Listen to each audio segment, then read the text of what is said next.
Governor wacho ni kichamo pelele ticham matin, kicham ya sasa.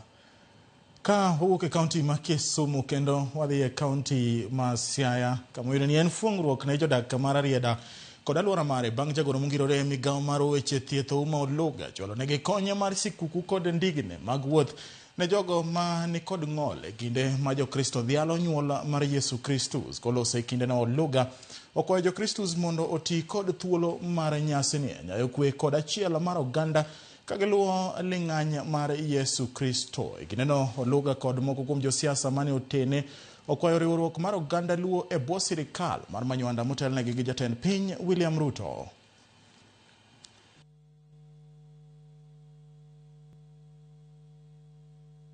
I'm grateful that you have honored our invitation. Today we just want to share love. I have been sent here by His Excellency the President Dr. William Samoei, and he has told me to bring a small token of Christmas. Mimi nataka kuwatakia laheri Krismasi wale wetu ambao wanapata wheelchairs. Hata hii white cane wenye anasema Luth Maruoth, hii white cane bado iko mingi sana, hata watu ndio wameisha.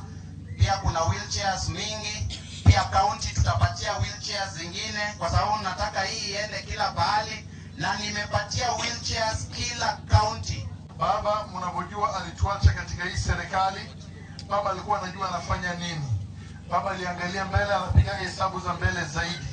Na mimi nawaeleza kama mtu aliyekuwa na baba mpaka dakika zake za mwisho, mtoto wa baba, na wafahamisha ya kwamba haki ya Mungu, baba alisema ya kwamba alikuwa anaenda kumsupport rais 2027. Kawadhi nyime ni jadolo Marco Pere aka Bishop Philip Anyolo okwayo kwe